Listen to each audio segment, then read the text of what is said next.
BBA, BCA, BCom computer కోర్సులో 100% placement లభించే ఏకైక డిగ్రీ కాలేజ్ కూకట్పల్లిలోని I3 డిగ్రీ కాలేజ్ 8367215215. వాగర్థ విభుసంపృక్తౌ వాగర్థ ప్రతిపత్తయే జగతః పితరౌ వందే పార్వతీ పరమేశ్వరౌ ఆదిత్యాయ చ సోమాయ మంగళాయ బుధాయ చ గురు శుక్ర శనిభ్యశ్చ రాహవే కేతవే నమః. శృంగేరి జగద్గురు పీఠాధిపతులకి కంచి పీఠాధిపతులకి నమస్కారములు తెలియజేసుకుంటూ కార్యక్రమాన్ని ప్రారంభిద్దాం. ద్వాదశ రాశుల వారికి మే 1వ తారీఖు నుంచి 15వ తారీఖు వరకు ఎలా ఉండబోతుంది, ఏ రోజుల్లో ఎటువంటి ఇబ్బందులు ఉంటాయి, అలాగే ఏ రోజుల్లో ఖర్చులు ఎక్కువగా ఉంటాయి, ఆదాయం ఎక్కువగా ఉంటుంది, ఎటువంటి నియమాలు పాటించాలి అనేటువంటి విషయాల గురించి క్లుప్తంగా తెలియజేసుకునే ప్రయత్నం చేద్దాం. ఇక విషయంలోకి వెళ్ళినట్లయితే 1వ తారీఖు నుంచి 15వ తారీఖు వరకు మేషంలో రవి, 7వ తారీఖు నుంచి బుధుడు ప్రవేశిస్తాడు, వృషభంలో గురువు, ఇక కర్కాటకంలో కుజుడు, కన్యలో కేతువు, మరియు వ్యయంలో అనగా మీనరాశిలో శుక్రుడు, శని, రాహువు, బుధుడు 6వ తారీఖు వరకు ఉంటాడు. 7వ తారీఖు నుంచి మేషరాశిలోకి ప్రవేశించేస్తాడు. వెరసి చూసుకున్నట్లయితే ఈ 15వ తారీఖు వరకు ఒక డెడ్ లైన్గా చెప్పవచ్చు. ఎందుకంటే 14వ తారీఖు నుంచి గురువు వృషభం నుంచి మిథునంలోకి ప్రవేశం చేయడం, అలాగే 16వ తారీఖు కొన్ని పంచాంగాల్లో, 18వ తారీఖు కొన్ని పంచాంగాల్లో రాహువు కుంభరాశిలోకి, కేతువు సింహరాశిలోకి ప్రవేశం చేస్తున్నాడు. కాబట్టి భవిష్యత్తులో గుర్తుపెట్టుకోండి, 12 రాశుల్లో సంబంధించినటువంటి వాళ్ళు భవిష్యత్తులో జరగబోయేటువంటి మార్పులకి ఈ మే 1వ తారీఖు నుంచి శ్రీకారం చుట్టబోతున్నాయి గ్రహాలు స్థితిగతుల ప్రభావం వలన. కాబట్టి ఈ మే సంవత్సరం అనగా ఈ సంవత్సరం 2025 సంవత్సరం మే నుంచి చాలా మటుకు అందరి జీవితాల్లో మార్పులు చేర్పులు చోటు చేసుకుంటాయి. మే 1వ తారీఖు నుంచి 15వ తారీఖు వరకు సింహరాశిలో జన్మించినటువంటి వారికి ఏ విధంగా ఉండబోతుందో తెలుసుకుందాం. గమనించుకున్నట్లయితే సింహరాశి వారికి 29 మార్చి నుంచి అష్టమ శని ప్రభావమైంది. అష్టమంలో ఉన్నటువంటి ఈ చాతుగ్రహ కూటమి 6వ తారీఖు వరకు ఉండబోతుంది. కాబట్టి సమస్యలు అనేటువంటివి తప్పవు. ఈ సింహరాశిలో జన్మించినటువంటి వారికి ముఖ్యంగా ఆరోగ్యం పట్ల శ్రద్ధ వహించాలి. అన్నిటికంటే విధానంగా చూసుకున్నట్లయితే ఉద్యోగస్తులకి ఉద్యోగ భద్రత అనేటువంటిది లేకుండా పోతుంది. అంటే ఇన్సెక్యూరిటీ, రేపొద్దున ఏమవుతుందో ప్రతిరోజు దినదిన గండం నూరేళ్ల ఆయుష్ అన్నట్టుగా ఉంటుంది. కాబట్టి ముఖ్యంగా ఈ సింహరాశిలో జన్మించినటువంటి వారు ఉద్యోగానికి సంబంధించినటువంటి విషయాల్లో చాలా అప్రమత్తతతో ఉండాలి. ఇది నెంబర్ 1 పాయింట్. ఇక గురుగ్రహ ప్రభావం సంపూర్ణంగా అనుకూలంగా ఉండడం, దశమ గురువు ఏమవుతుంది, బాధ్యతలు ఎక్కువగా ఉంటాయి. ఈ కారణం చేత అంటే ఏంటి రెస్పాన్సిబిలిటీస్ అంటే, మీరు మామూలుగా ఏదైనా ఉద్యోగంలో ఉన్నప్పుడు మామూలు రొటీన్ జాబ్ లైఫ్లోనే మీకు ఎక్స్ట్రా రెస్పాన్సిబిలిటీస్ రావడం వల్ల, ఆదాయం లేకపోగా బాధ్యతలు పెరగడం వల్ల శారీరక శ్రమ, మానసిక ఒత్తిడి పెరుగుతుంది.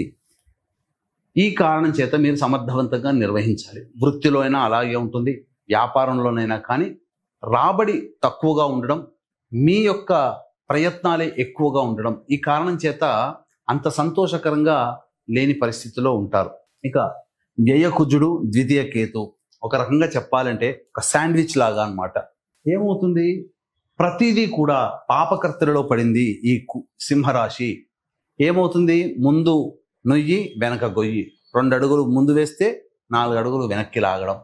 ఇలా జీవితంలో ఈ 15వ తారీఖు వరకు కూడా మీరు చేసేటువంటి ప్రతి ప్రయత్నంలో అలాంటి పరిస్థితులు ఉంటాయి.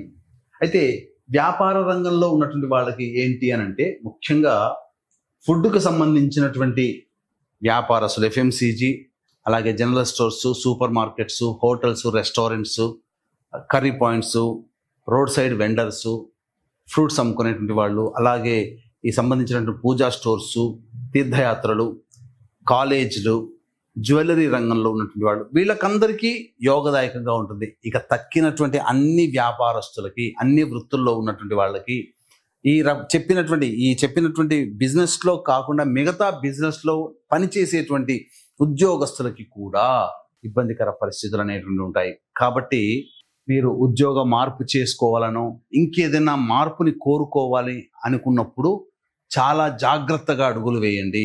మార్పుకి అనుకూలమైన సమయము కాదు, గుర్తుపెట్టుకోండి.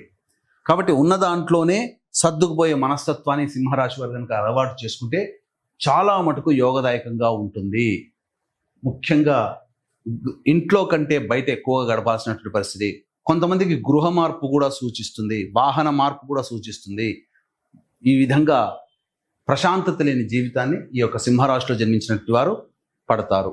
అయితే గ్రహాలు ఎప్పుడు ఒకే రకంగా ఉండవు కదా, భవిష్యత్తు కూడా ఆనందదాయకంగా ఉండేటువంటి పరిస్థితులు గోచరమవుతున్నాయి. కాబట్టి భవిష్యత్తు ఆశాజనకంగా ఉందని ఆలోచన చేసుకుంటూ దేవతా అనుగ్రహాన్ని పొందుతూ మీరు గనక ముందడుగు వేస్తే, ఆత్మవిశ్వాసంతో ముందడుగు వేస్తే అన్ని విషయాల్లో విజయాన్ని మీరే సొంతం చేసుకుంటారు. కాస్త కష్టం ఉన్నప్పటికీ కూడా, బాధలు ఉన్నప్పటికీ కూడా, ఇబ్బందులు ఉన్నప్పటికీ కూడా తుదకు విజయాన్ని మీరే పొందుతారని చెప్పవచ్చు. ఇక గమనించుకున్నట్లయితే వివాహం కావాల్సినటువంటి అబ్బాయిలకి అమ్మాయిలకి ప్రధానంగా కాస్త గడ్డు కాలంగా చెప్పవచ్చు. ఎందుకంటే బాగా ప్రయత్నాలు చేస్తేనే అనుకూలత. ముఖ్యంగా పురుషులకి స్త్రీలతో వాగ్వివాదాలు పెరుగుతాయి, ఇంట్లోనైనా ఉద్యోగంలోనైనా బయట ఎక్కడైనా కానీ. కాబట్టి స్త్రీలతో మాట్లాడేటప్పుడు జాగ్రత్తలు పాటించండి, స్త్రీ సౌఖ్యము ఉండదు. ఇక సంతానపరంగా చూసుకున్నట్లయితే సంతానానికి సంబంధించినటువంటి ఎక్స్పెక్ట్ చేసేటువంటి దంపతులు ఎవరైతే ఉంటారో వాళ్ళకి తదనంతరం అనగా గ్రహ మార్పులు 16వ తారీఖు నుంచి తర్వాత ఉండబోతున్నాయి. కాబట్టి ఆ తదనంతరం సంపూర్ణంగా అనుకూలంగా ఉండేటువంటి పరిస్థితి గోచరం అవుతుంది. మే 14 తర్వాత మంచి శుభవార్త వింటారని చెప్పవచ్చు. ఇక విద్యార్థులకి ప్రధానంగా చూసుకున్నట్లయితే విదేశీయానానికి సంబంధించే ప్రయత్నాలన్నీ కొన్ని కొలిక్కి వస్తాయి. కాకపోతే అనగా ఇక్కడ చేసేటువంటి కాంపిటీషన్ ఎగ్జామ్స్లో కొంత నష్టపోతారని చెప్పవచ్చు. కాబట్టి జాగ్రత్తగా ఎక్కువగా కష్టపడే ప్రయత్నాన్ని చేసుకుంటే చాలా మటుకు మంచి జరుగుతుంది. ఇక ప్రధానంగా పొలిటికల్లో ఉన్నటువంటి వాళ్ళకి నిరాశ అనేటువంటిది తప్పదు. ఆశించిన మేర ఉద్యోగం కానీ లేదా ఆశించిన పదవి కానీ లభించక ఇబ్బందులు పడేటువంటి అవకాశాలు గోచరమవుతున్నాయని చెప్పవచ్చు. ఇక ప్రమోషన్లు అనేటువంటివి సాధారణంగానే ఉంటాయి ఈ యొక్క సింహరాశిలో జన్మించినటువంటి వారికి. ఇక గమనించుకున్నట్లయితే వీక్షించేటువంటి ప్రేక్షకులు కూడా గమనిక, ఈ మే 12వ తారీఖు రోజున మహావైశాఖి, ఈ రోజున పితృదేవతల అనుగ్రహానికి సంబంధించి సంపూర్ణమైనటువంటి యోగ కాలంగా చెప్పబడింది. అందుకే తండ్రి వైపు 6 తరాలు, తల్లి వైపు 3 తరాల్లో కుటుంబంలో ఏవైనా దుర్మరణాలు గనక ఉంటే అది పితృదోషము అని అంటారు. ఈ ప్రభావం వలన చాలా మటుకు కుటుంబంలో సమస్యలు వస్తాయి. ఎటువంటి సమస్యలు? అన్నీ ఉన్నా ఏది అనుభవించలేనటువంటి పరిస్థితి.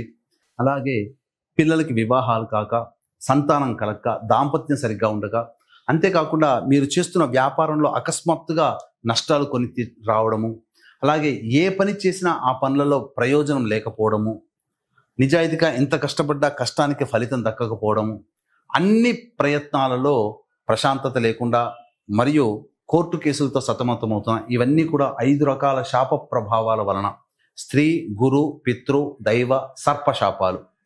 కాబట్టి ఈ 5 రకాల శాపాల నివృత్తికి నిజాయితీగా 2013 సంవత్సరం నుంచి ఇప్పటి వరకు చేయిస్తూ వస్తున్నాం. కాబట్టి మే 12వ తారీఖు రోజున మహావైశాఖి, పితృదేవతల అనుగ్రహం సంపూర్ణంగా, పితృదేవతలకి సంపూర్ణ మోక్షాన్ని ప్రసాదించేటువంటి రోజు. ఆ రోజున పీఠమాధ్వర్యంలో ఈ 5 రకాల శాప నివృత్తి హోమాలన్నింటిని జరిపించడం జరుగుతుంది. ప్రతి వృత్తిలో మంచి చెడు ఉన్నట్టుగానే ఇప్పుడు ఏదైనా ఉన్న 27 నక్షత్రాల్లో ఒక 7 నక్షత్రాలు జనన దోషాలు, అంటే ఆ నక్షత్రాల్లో జన్మిస్తే దోషాలు మనకు అనాదిగా శాస్త్ర ప్రకారం వస్తున్నటువంటిది. కానీ ఈ మధ్య కొత్తగా ఈ 27 నక్షత్రాల్లోనే 19 నక్షత్రాలలో ఉన్నాయి. మొత్తం 19 నక్షత్రాల్లో గనక పుడితే అది స్త్రీ శాపము, పితృశాపాలుగా చెబుతూ జనాల్ని మభ్య పెడుతున్నారు. దీనికి తోడు ఈ యొక్క ప్రజల్ని మభ్యపెట్టి గుంపులు గుంపులుగా తీసుకొని పోయి ఒక 3 గంటలు 4 గంటలు జరగాల్సినటువంటి కార్యక్రమాన్ని తూతూ మంత్రంగా, నామమాత్రంగా, పురాణోక్తంగా గంట లేదా గంటంబావులో అసలు ఎటువంటి సంబంధించే పరిపూర్ణమైనటువంటి పూజా ద్రవ్యాలతో కాకుండా తూతూ మంత్రంగా శిక్షణ లేనటువంటి బ్రాహ్మణుల చేత ఈ కార్యక్రమాన్ని చేయిస్తున్నారు. కాబట్టి అటువంటి నక్షత్రాల్లో పుడితే దోషమని చెప్పిన చోట, ఈ గంటంబావులో పనిచేసే చోట చేయించుకోకండి, నిలదీయండి. ఎందుకనంటే సరైనటువంటి విధానము కాదు. మోసం చేసేవాడున్నా మోసపోకుండా ఉండడమే మన బాధ్యత. కాబట్టి చక్కగా ఇటువంటి విషయాలకి ఆకర్షితులు కాకుండా నిజాయితీగా చేయించేటువంటి వ్యక్తుల దగ్గర చేయించుకోండి. ఇక గమనించుకున్నట్లయితే ఈ యొక్క సింహరాశిలో జన్మించినటువంటి మహిళలకి ప్రధానంగా అదనపు బాధ్యతలు పెరుగుతాయి. అంతేకాకుండా ఇప్పటి వరకు మీకు సంబంధించి కుటుంబంలో విలువ ఇవ్వని వాళ్ళు కొత్తగా విలువ ఇస్తారు. మీ యొక్క కష్టాన్ని మీ కుటుంబ సభ్యులు గుర్తిస్తారు, బంధువులు గుర్తిస్తారు. కానీ ఏం ప్రయోజనం? ఫలితము లేనటువంటి గౌరవ మర్యాదలు, బాధ్యతలు ఉంటాయి. ఎంత పని చేసినా ఇంకా చేయలేదు, మాకు ఇంకా తృప్తి లేదు అన్నటువంటి బంధువులు వీళ్ళ మధ్యనే జీవించాల్సినటువంటి పరిస్థితి వస్తుంది. అయితే ఇక్కడ గమనించుకున్నట్లయితే శారీరక శ్రమ, మానసిక ఒత్తిడి అధికంగా ఈ సింహరాశిలో జన్మించినటువంటి మహిళలకు ఉంటుంది. కాబట్టి మొహమాటానికి పోయి ఎక్కువగా బాధ్యతలు కొని తెచ్చుకోకండి. నిర్మోహమాటంగా ఉండే ప్రయత్నం చేయండి. అన్ని విధాలుగా మీకు అనుకూలంగా ఉంటుంది. మీకు సంబంధించినటువంటి ఏదైనా కానీ ఆభరణములు కొనుగోలు చేస్తారు ఈ సింహరాశిలో జన్మించినటువంటి వారు. ఖర్చులు అధికంగా ఉండబోతున్నాయి. సంతానపరంగా ఇబ్బందులు, అలాగే వివాహపరంగా ఇబ్బందులు అనేటివి ఈ సింహరాశిలో జన్మించినటువంటి మహిళలు ఎదుర్కోబోతారని చెప్పవచ్చు. ఇక గమనించుకున్నట్లయితే 1, 2, 3 తారీఖుల్లో అద్భుతంగా ఉండబోతుంది. అన్ని రకాలైనటువంటి వృత్తి, ఉద్యోగ, వ్యాపారాల్లో ఉన్నటువంటి వాళ్ళకి సంపూర్ణమైనటువంటి యోగ కాలంగా చెప్పవచ్చు. కాబట్టి ధనాదాయం చాలా చక్కగా ఉంటుంది. మీ యొక్క సమస్యల్ని, ఖర్చులని అధిగమించి మీరు ఆనందంగా గడుపుతారని చెప్పవచ్చు. ఇక 4, 5 తారీఖులో కనుక చూసుకున్నట్లయితే ఆత్మవిశ్వాసం లోపిస్తుంది. మానసికమైన ప్రశాంతత, ఉద్విగ్న భరితమైనటువంటి వాతావరణంలో ఈ 4, 5 తారీఖుల్లో ఉంటారు. ఏది ఏమైనప్పటికీ కూడా ఖర్చులు కూడా అధికంగా ఉండబోతున్నాయి. వృధా ప్రయాస, అలాగే దూర ప్రాంత ప్రయాణాలు కూడా గోచరమవుతున్నాయని చెప్పవచ్చు. తద్వారా శారీరకంగా కొంత ఒత్తిడికి లోనవుతారు. కాబట్టి జాగ్రత్తలు పాటించండి. 6, 7 తారీఖుల్లో ముఖ్యంగా పెండింగ్లో ఉన్నటువంటి పనులను పూర్తి చేసుకుంటారు. మరీ ముఖ్యంగా పాత మిత్రులతో ఆనందంగా విందులు వినోదాల్లో ఉంటారని చెప్పవచ్చు. ఇక 8, 9, 10 తారీఖులో మానసికమైనటువంటి ప్రశాంతత లోపిస్తుంది. కుటుంబ సభ్యులతో వాగ్వివాదాలు చోటు చేసుకుంటాయి. ధన నష్టం కూడా జరుగుతుంది. కాబట్టి జాగ్రత్తలు పాటించండి. 11, 12 తేదీల్లో కనుక చూసుకున్నట్లయితే పాత పరిచయాలు పెరగడము, నూతన వ్యక్తులు పరిచయ ప్రభావం అవ్వడము, మీ యొక్క సమస్యలకి కుటుంబ సభ్యులు మరియు స్నేహితుల యొక్క సహాయ సహకారాలతో పరిష్కరించుకోవడం, ఇవన్నీ జరిగిపోతాయి. ధనాదాయం చాలా చక్కగా ఉంటుంది. రాని బాకీలు వసూలవుతాయి. మీ సమస్యలు, ఖర్చులు కూడా మీకు లభించే ఆదాయం ద్వారా మీరు పూర్తి చేసుకుంటారని చెప్పవచ్చు. ఇక 13, 14, 15 ఈ తేదీలో కనుక చూసుకున్నట్లయితే వాహనాన్ని నడిపేటప్పుడు జాగ్రత్తలు పాటించాలి. తల్లిగారి ఆరోగ్యం పట్ల శ్రద్ధ వహించాలి. గృహోపకరణాలు మరియు వాహన మరమ్మతులకి ఎక్కువగా ఖర్చులు చేయాల్సినటువంటి పరిస్థితి ఏర్పడుతుంది.